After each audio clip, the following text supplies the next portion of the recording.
कभी आपने सोचा है सोसाइटी आखिर कैसे काम करती है? Why do some people become rich while other remains poor? क्या सोसाइटी डिप्रेशन और एंजाइटी इश्यूज को बढ़ावा देती है? If these questions are in your mind, stay connected with me throughout this chapter. Hi everyone, welcome to SK Journey, lecture number 5. हम बात करेंगे scope of sociology के बारे में और ये समझेंगे कि कैसे सोशियोलॉजी सिर्फ थ्योरी नहीं बल्कि रियल लाइफ प्रॉब्लम को सॉल्व करने में भी मदद करती है। सोशियोलॉजी सिर्फ लोगों के रिलेशनशिप को स्टडी करने की साइंस नहीं है। ये एक ऐसी फील्ड है जो पूरी सोसाइटी का हर एस्पेक्ट को डीपली समझने की कोशिश करती है। चाहे वो कल्चर हो, चाहे वो इकोनॉमी हो, चाहे वो रिलीजन हो, चाहे वो पॉलिटिक्स हो, चाहे वो मेंटल हेल्थ हो, इवन एनवायरनमेंट।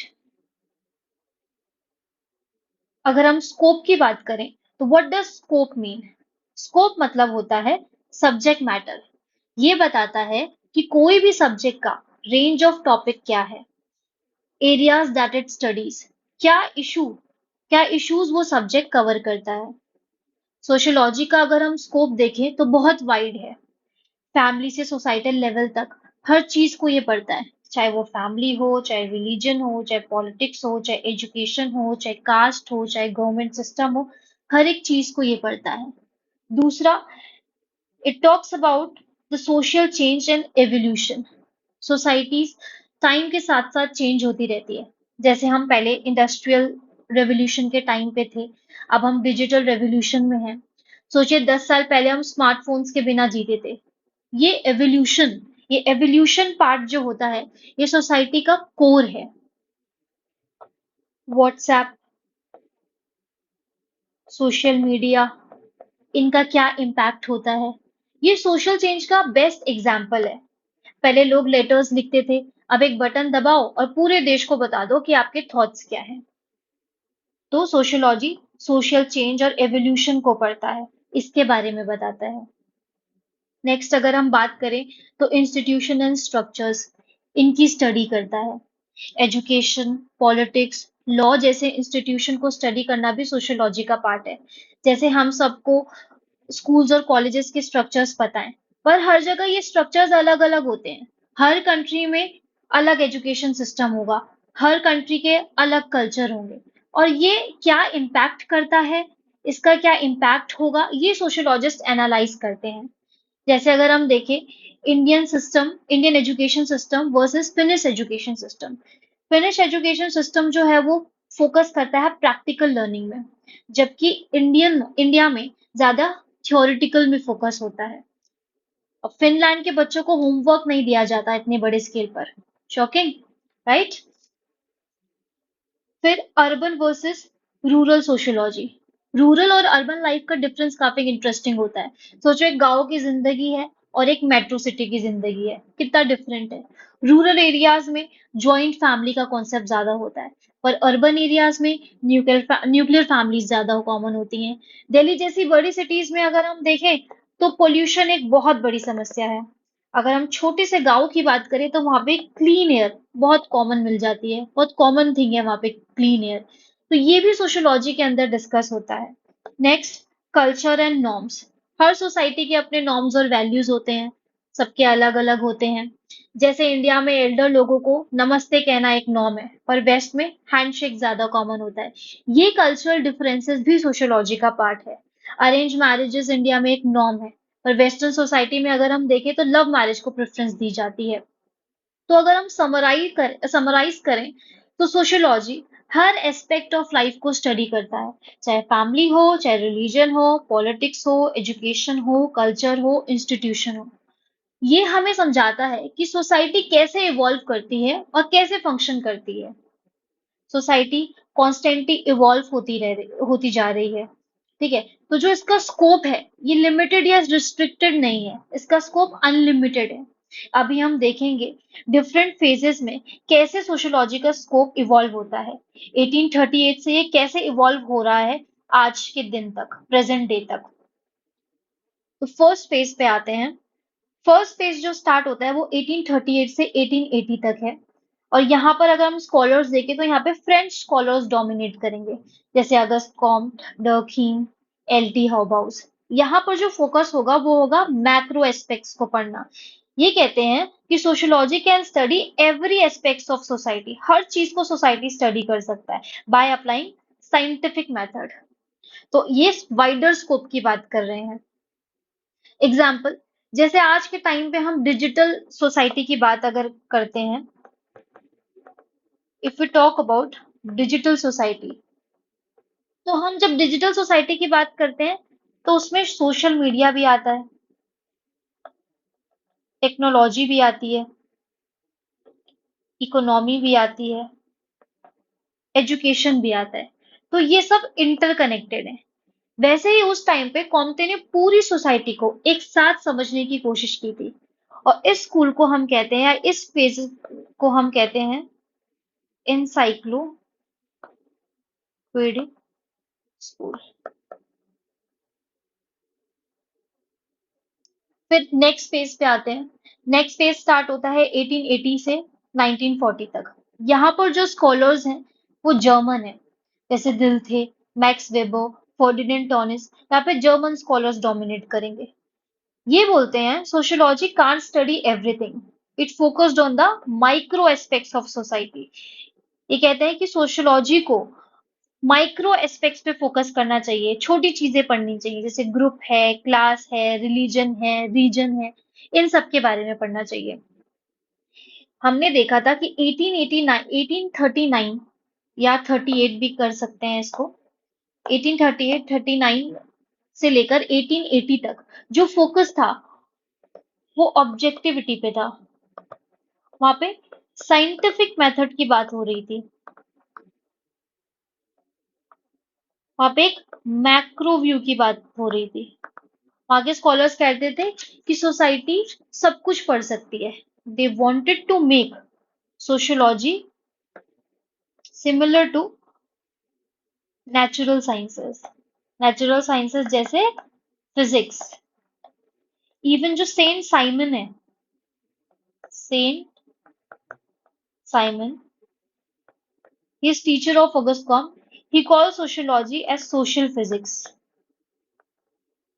तो they wanted to make sociology similar to natural sciences. एक मैक्रो व्यू रखते थे कि सोशियोलॉजी सब कुछ पढ़ सकती है, हर एक एस्पेक्ट पढ़ सकती है। लेकिन 1880 से लेकर 1940 के बीच वाले जो स्कॉलर्स हैं, इनका फोकस किस पे है? इनका फोकस है इंटरप्रिटेशन पे। ये बात करते हैं ह्यूमन इंटरेक्शन की, ये बात करते हैं सोशल एक्शन की। यहाँ पर ये कहते हैं कि सोशियोलॉजी को माइक्रो एस्पेक्ट पढ़ने चाहिए, तो माइक्रो व्यू है। यहाँ पे साइंटिफिक मेथड की बात करते हैं, ऑब्जेक्टिविटी की बात करते हैं, यहाँ पर सब्जेक्टिविटी की बात होगी। तो 1880 से 1940 की जो स्कॉलर्स हैं वो इन लोगों को क्रिटिसाइज करते हैं, इस वाले स्कूल को वो क्रिटिसाइज करते हैं। This is encyclopedic school. तो ये क्या कहते हैं? They say sociology study human behaviour. Sociology human behaviour को पढ़ता है, और ह्यूमन बिहेवियर अनप्रिडिक्टेबल है, डायनामिक है। तो ह्यूमन बिहेवियर को आप जनरलाइज नहीं कर सकते, you can't generalize it, you can't draw any pattern. आप जनरलाइज नहीं कर सकते, आप कोई पैटर्न ड्रॉ नहीं कर सकते। Hence scientific method can't be apply to study sociology. ये इस तरीके से इनको क्रिटिसाइज करते हैं। अब यहीं पे हमने मैक्स वेबर के बारे में भी देखा था।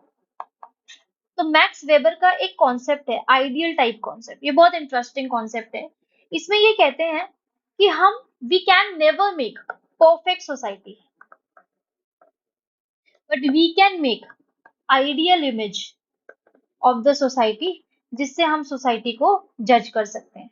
सोसाइटी कभी भी परफेक्ट नहीं बना पाएंगे हम, लेकिन एक परफेक्ट सोसाइटी की आइडियल इमेज जरूर बना सकते हैं, और इस आइडियल इमेज के थ्रू हम सोसाइटी को जज कर सकते हैं। तो ये सारी चीजें हो रही हैं हमारी सेकंड फेज में। तो फर्स्ट फेज जो था वो फोकस कर रहा था मैक्रो एस्पेक्ट्स पे, सेकंड फेज जो है वो फोकस कर रहा है माइक्रो एस्पेक्ट्स पे। अब हम आते हैं थर्ड फेज पे, 1940 से 1980। यहाँ पर जो स्कॉलर्स है वो अमेरिकन है, अमेरिकन स्कॉलर्स डोमिनेट करेंगे यहाँ पे। C W Mills, Robert Merton, they talked about the integration of both the approaches. ये कहते हैं माइक्रो और मैक्रो दोनों को इंटीग्रेट कर दो। Micro is led by Weber and macro is led by Durkheim. तो ये दोनों को इंटीग्रेट करने की बात करते हैं। उनका कहना था, इन लोगों का कहना था कि माइक्रो और मैक्रो दोनों एक दूसरे को इम्पैक्ट करते हैं। फॉर एग्जाम्पल, अगर हम अनएम्प्लॉयमेंट की प्रॉब्लम लें तो अनएम्प्लॉयमेंट एक मैक्रो प्रॉब्लम है, लेकिन इसका असर माइक्रो लेवल पे भी होता है, जैसे फैमिली, इंडिविजुअल, इस पे भी हो रहा है। तो दिस शोज कि how macro aspect is impacting the micro impact micro aspects. फिर अगर हम दोबारा इसी एग्जांपल को देखें तो अब हम देखेंगे कि माइक्रो एस्पेक्ट कैसे मैक्रो को कर रहा है। अगेन, अगर इंडिविजुअल, अगर हम एम्प्लॉयमेंट की बात ही करें तो जब कोई व्यक्ति बेरोजगार होता है तो सिर्फ वो नहीं बल्कि उसकी फैमिली, उसके रिलेशनशिप, ये सब इफेक्ट होते हैं। तो ये एक परफेक्ट एग्जांपल है कैसे माइक्रो मैक्रो को इम्पैक्ट कर रहा है। यहाँ पर हमने देखा कैसे मैक्रो माइक्रो को इम्पैक्ट कर रहा है। तो ये integration of both the approaches की बात करते हैं जो थर्ड फेज के आते हैं। अब यहाँ पर आरके मॉर्टन की मिडिल रेंज थ्योरीज आती है। तो आरके मॉर्टन इन थ्योरी के थ्रू, इस कॉन्सेप्ट के थ्रू क्या कहते हैं, सोसाइटी को समझने के लिए मिडिल रेंज थ्योरीज चाहिए। मतलब हमें बहुत ज्यादा बड़ा माइक्रो व्यू, हमें ना बहुत ज्यादा बड़ा माइक्रो व्यू लेना है, ना बहुत छोटा माइक्रो व्यू लेना है, बल्कि हमें एक बैलेंस्ड अप्रोच लेनी है किसी भी चीज को समझने के लिए या सोसाइटी को समझने के लिए। तो ये बैलेंस्ड अप्रोच की बात करते हैं। जैसे अगर देखना है कि एक फैक्ट्री में प्रोडक्टिविटी क्यों डिक्लाइन हो रही है, तो आर के मोर्टन कहते हैं इस स्पेसिफिक इशू को देखने के लिए हमें मिडिल लेवल का अप्रोच लेना चाहिए। हो सकता है प्रोडक्शन इसलिए डिक्लाइन हो रहा हो कि वर्कर्स के बीच में कॉन्फ्लिक्ट हो रहा हो या जो मशीनरी है वो ओल्ड हो गई हो। मर्टन की थ्योरी में हम ऐसे स्पेसिफिक इश्यूज को स्टडी करते हैं जो डायरेक्टली सोसाइटी के अलग अलग पार्ट को इन्फ्लुएंस करता है। फिर अगर हम बात करें सी डब्ल्यू मिल्स, इनके सोशियोलॉजिकल इमेजिनेशन कॉन्सेप्ट की अगर हम बात करते हैं तो मिल्स का कहना था कि हर इंडिविजुअल का पर्सनल इशू, हर इंडिविजुअल का पर्सनल इशू किसी एक बड़े स्ट्रक्चर का पार्ट होता है।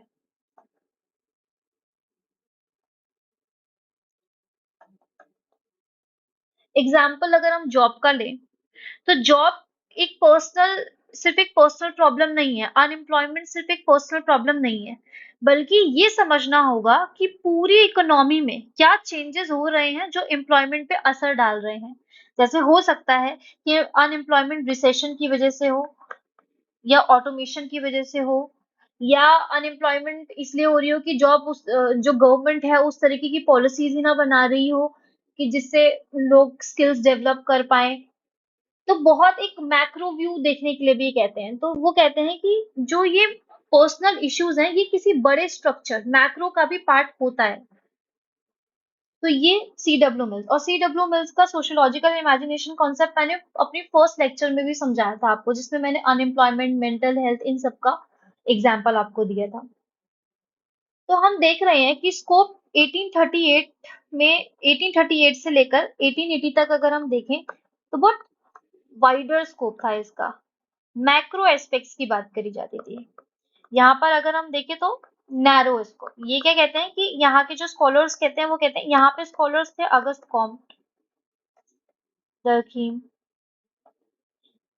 ये कहते थे कि सोशियोलॉजी हर एक एस्पेक्ट को पढ़ सकता है। यहाँ पे माइक्रो में हमने स्कॉलर्स देखे थे वेबर, दिल थे, ये कहते हैं कि सोशियोलॉजी को माइक्रो एस्पेक्ट पढ़ने चाहिए। Sociology can't study everything. 1940 से 1980 तक एक नई अप्रोच आती है, इंटीग्रेटिव अप्रोच। इंटीग्रेशन कर दो माइक्रो का और मैक्रो का। तो ये बात करते हैं बैलेंस्ड अप्रोच की, कि एक बैलेंस्ड अप्रोच होनी चाहिए टू स्टडी सोसाइटी। यहाँ पर हमने स्कॉलर्स देखे, C W Mills and R K मर्टर।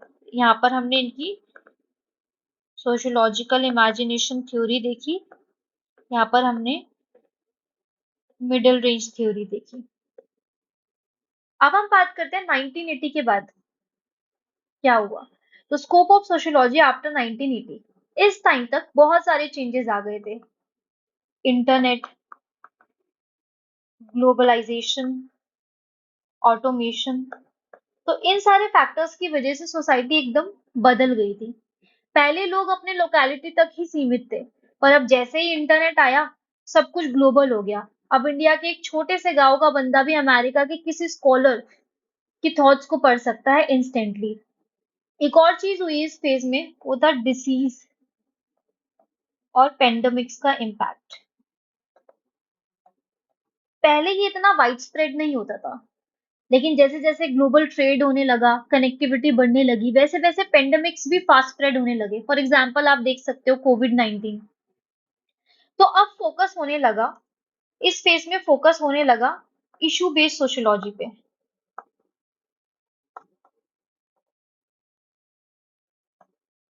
अब सोशियोलॉजिस्ट ने माइक्रो वर्सेस मैक्रो की डिबेट को बंद करके रियल वर्ल्ड इशू पे फोकस करना चाहा। तो यहाँ पे माइक्रो वर्सेस मैक्रो डिबेट बंद होती है और रियल वर्ल्ड इशू पर फोकस होता है। अब जेंडर न्यूट्रलिटी की बात आती है। जेंडर न्यूट्रलिटी का कॉन्सेप्ट आ गया है इस फेस में। फेमिनिस्ट और पोस्ट मॉडर्न स्कूल का इमर्जेंस होता है। ये स्कूल्स ने हमारी पुरानी सोशियोलॉजिकल थ्योरीज को चैलेंज किया और मॉडर्निटी को क्रिटिकली एनालाइज किया। जेंडर के पर्सपेक्टिव से सोसाइटी को समझना एक मेजर शिफ्ट था।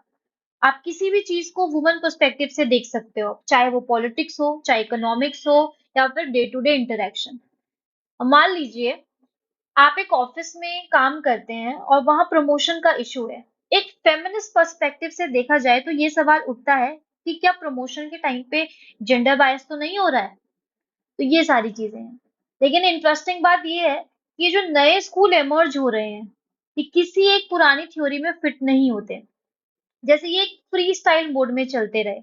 आप ये समझ लो कि ये थ्योरीज हर उस चीज को चैलेंज करते हैं जो सोसाइटी में नॉर्मलाइज थी। ये हर एक उस चीज को चैलेंज कर रहे थे। फिर हम देखते हैं कि शिकागो स्कूल इमर्ज होता है अर्ली 20th सेंचुरी में, और इसके स्कॉलर्स होते हैं Robert T Park, G H Mead, C H फुले, लुई वर्थ। तो यहाँ पर क्या होता है शिकागो स्कूल में, अगर हम देखें तो उसका ये चीज हमें जाननी होगी कि अमेरिका में बहुत ज्यादा माइग्रेशन हो रहा था। इस माइग्रेशन की वजह से अमेरिकन सोसाइटी में बहुत चेंजेस आते हैं। इस टाइम पे अमेरिका में बहुत ज्यादा माइग्रेशन हो रहा था, जिसकी वजह से उसकी सोसाइटी में बहुत ज्यादा चेंजेस आते हैं। जैसे यहाँ पर अब इंडिविजुअलिज्म पे फोकस होने लगा ओवर कलेक्टिविज्म। यहाँ पर फैमिली स्ट्रक्चर्स चेंजेस होने लगे, फैमिली स्ट्रक्चर्स चेंज होने लगे। यहाँ पे क्राइम रेट बढ़ने लगा। तो जो शिकागो स्कूल इमर्ज होता है, ये फोकस करता है अर्बन सोशियोलॉजी पे। ये स्टडी करेगा अर्बन लाइफ को। तो Chicago school will study urban life in rapidly growing cities. ये स्टडी करेगा on neighbourhood. Chicago school will study migration pattern, crime, poverty. तो इस तरीके से शिकागो स्कूल डेवलप हुआ जो अर्बन सोशियोलॉजी को पढ़ेगा, urban life in rapidly growing cities को पढ़ेगा। ये इनके स्कॉलर्स हैं।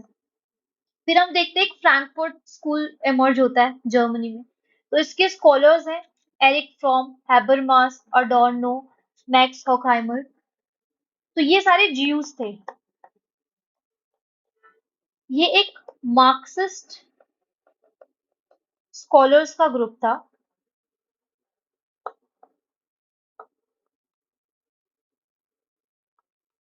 लेकिन इसने मार्क्सिज्म को एक नए अंदाज में प्रेजेंट किया। अब हो क्या रहा था कि 1933 में जर्मनी में हिटलर का रूल होता है। अब ये सब होते हैं ज्यूज। ये सब जर्मनी को छोड़ के अमेरिका में सेटल हो जाते हैं। They settled in Columbia University. अब यहाँ पर आता है ट्विस्ट।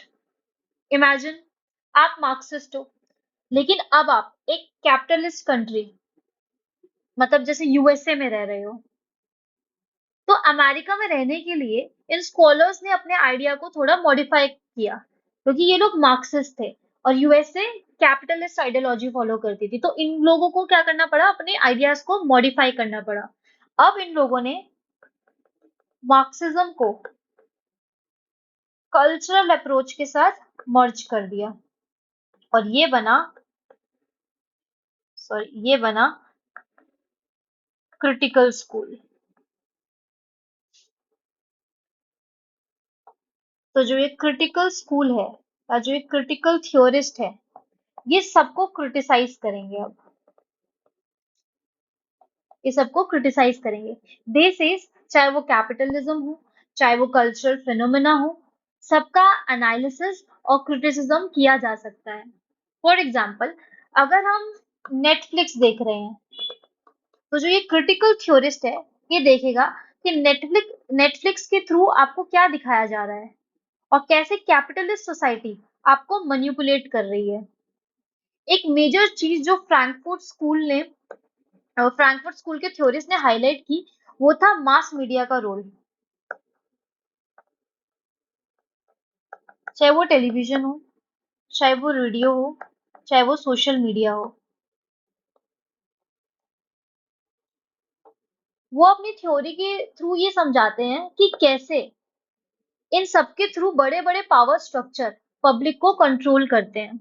एग्जाम्पल, जब आप मूवी देखते हो या कोई भी पॉलिटिकल स्पीचेस सुनते हो, फ्रैंकफर्ट स्कूल के स्कॉलर्स आपको बताते हैं कि ये सब आपके थॉट को शेप करने का एक तरीका है और ये पावर के हाथ में होता है कि वो आपको क्या दिखाना चाहते हैं। तो क्रिटिकल जो थ्योरिस्ट हैं, जो ये फ्रैंकफर्ट स्कूल के थ्योरिस्ट होते हैं, इन लोगों ने एक बहुत मेजर चीज को हाईलाइट किया था। वो था कि ये मास मीडिया किस तरीके से पब्लिक को कंट्रोल कर रहे हैं। बड़े बड़े पावर स्ट्रक्चर्स इस मास मीडिया के थ्रू हम लोगों को कंट्रोल करते हैं, पब्लिक को कंट्रोल करते हैं।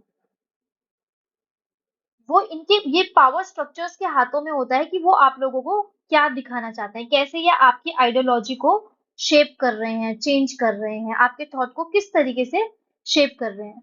तो ये इनका एक मेजर कंट्रीब्यूशन था।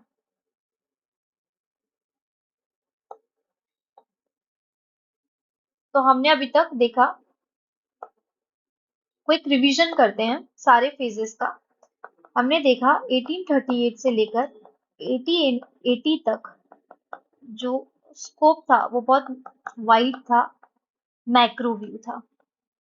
1880 से 1940 तक जो सोशियोलॉजी का स्कोप था वो बहुत नैरो था और माइक्रो व्यू से देखा जाता था।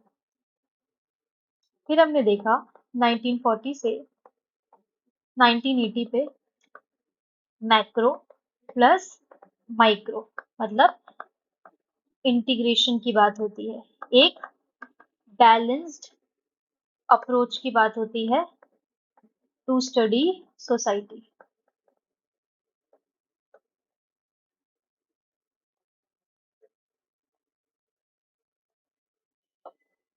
फिर हमने देखा कि 1980 से प्रेजेंट डे तक क्या हो रहा है। यहाँ पर माइक्रो वर्सेस मैक्रो की डिबेट का अंत होता है और अब फोकस होता है issue based sociology issue based sociology पे। यहाँ पर फोकस होता है अप्लाइड सोशियोलॉजी पे। यहाँ पे हमारे कुछ स्कूल्स इमर्ज होते हैं, जैसे कि Chicago school, Frankfurt school, feminist school, post modernist school. ठीक है, ये सारा इमर्जेंस हो रहा है। Now there is one question for you all, इसको लिखने की कोशिश करना। ये 2020 का क्वेश्चन है। In the context of globalization has the scope of sociology been changing in India? Comment. Try writing this question, कोशिश करना। टेलीग्राम पे लिख के भेजना और टेलीग्राम आईडी डिस्क्रिप्शन में है। अभी के लिए इतना ही। नेक्स्ट लेक्चर इसी का कंटिन्यूशन होगा। उसमें हम फॉर्मल और इनफॉर्मल स्कूल को डिटेल में देखेंगे, उससे रिलेटेड थिंकर्स को देखेंगे, क्या क्रिटिसिज्म है स्कूल्स का वो हम देखेंगे। Okay, bye and try writing this question. Bye.